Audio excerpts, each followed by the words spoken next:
6 Şubat depreminde bölgemiz büyük bir yıkım altında kaldı.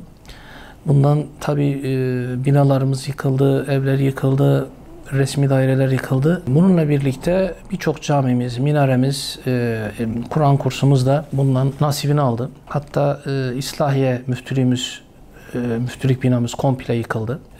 Orada şehit olan arkadaşlarımız, vefat eden arkadaşlarımız ailesiyle birlikte enkaz altında kalan arkadaşlarımız oldu. Bunun yanında özellikle Gaziantep Merkez Şahinbey ve Şehit Kamil ilçe merkezimizde bulunan tarihi camilerimiz, Vakıflar Genel Müdürlüğü'ne ait tarihi camilerimiz de büyük hasar aldılar. Bu nedenden dolayı da ibadete kapandı. Bununla birlikte ibadete kapanmasıyla birlikte tabii restorasyon süreci başlatıldı. Birçok camimizin ihaleleri yapıldı. Restorasyonları başlatılan camilerimiz oldu. Hala başlatılamayan camilerimiz oldu.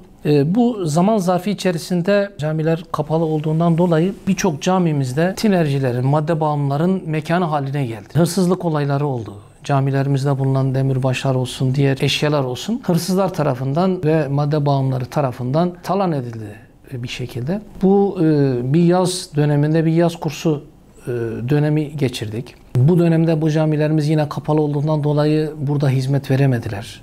Buradaki din görevliler kardeşlerimiz yaz kurslarında bu camilerde çocuk okutamadılar.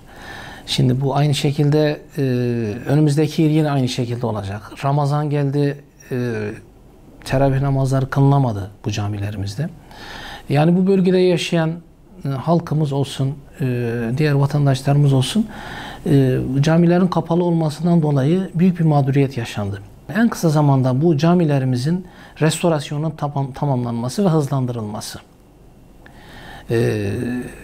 Yani bunun özellikle Vakıflar Genel Müdürlüğü'nün bu konu üzerinde hassasiyetle durması, ihalesi tamamlanmış olan bazı tarihi camilerimizin 30 ay gibi, 35 ay gibi uzun süreli bir restorasyon süresi belirlenmiş. Yani 3 yıl gibi, yaklaşık 3 yıl gibi bir zaman bu. Yani bu demek oluyor ki 3 yıl bu camilerimiz kapalı kalacak. Tabii camisiz kaldığı için de buradaki vatandaşlarımız bu camilerden, bu ibadethanelerden faydalanamamakta. Dediğimiz gibi bir Ramazan ayı, bir teravih bu şekilde geçti. Bu camiler kapalı bir şekilde geçti. Bir yaz döneminde yaz kursları yine hakeze bu şekilde geçti.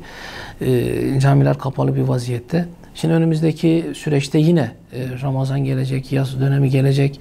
Artı diğer vakit namazlarında o bölgede yaşayan vatandaşlarımız camisiz ve ibadethanesiz veya daha uzak camilere gitmek zorunda kalıyorlar.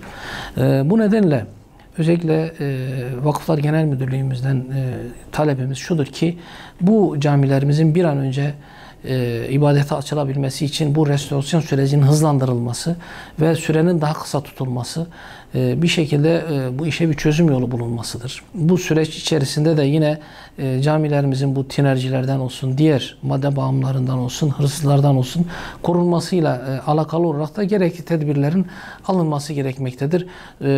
Burası tarihi değere haiz camiler. Buraların talan edilmesi, buraların hırsızlar tarafından veya madde bağımlıları tarafından mesken edilmesiyle alakalı olarak tedbirlerin alınması acilen gerekmektedir diye düşünüyorum.